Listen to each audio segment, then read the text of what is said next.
Ray Kroc and the McDonald's.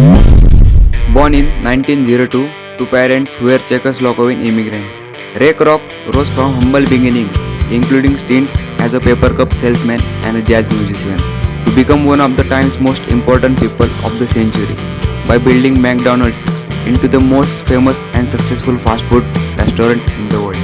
In 1954, at the age of 52, Kroc was making his round as a struggling Prince Castle multi-mixer salesman when he came across Richard and Morris McDonald's small hamburger shop in San Bernardino, California. These two brothers became one of the Kroc's best customers when they bought several of these machines from his otherwise dining business. Kroc, curious about why the McDonald's brothers were buying so many mixers, investigated the establishment further with his keen sense of what American consumers were looking for when they ate out. Kroc suggested that the brothers expand their presence.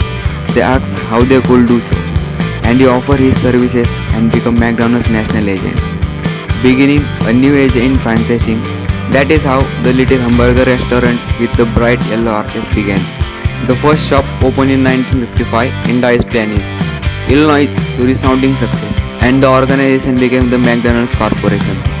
6 years later, Kroc bought out the founding brothers for $2.7 million. Kroc established strictly standardized operations for all McDonald's franchises that include portion sizes and food preparation, packaging and ingredients.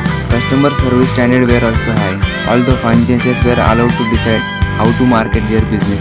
It wasn't long before McDonald's caught in other countries, and by 2003, the corporation held more than 31,000 sites in 119 countries around the world. About 47 million people were being served every day, and the sales were at hefty $17 billion. Kroc established in a welcoming franchise arrangement so that he could increase his presence. He used a method of charging a 1.9% commission on a franchise sales rather than charging a large setup fee. In 1974, Kroc retired as a CEO of McDonald's, and following his lifelong passion for baseball, bought the San Diego Padres baseball team. Although the Padres did not do very well, Kroc was much as beloved presence at the games, topping their previous attendance record by more than 350,000 in 1974. Kroc was a chairman of McDonald's Corporation in 1968 until he passed away in 1984. Many McDonald's executives still add on their offices with scrolls, carrying Kroc's favorite inspirational quote, "Nothing in the world can take place of persistence. Talent will not. Nothing is more common than unsuccessful men with talent. Genius will not. Unrewarded genius is almost a proverb. Education will not. The world is full of educated derelicts. Persistence and determination alone are omnipotent."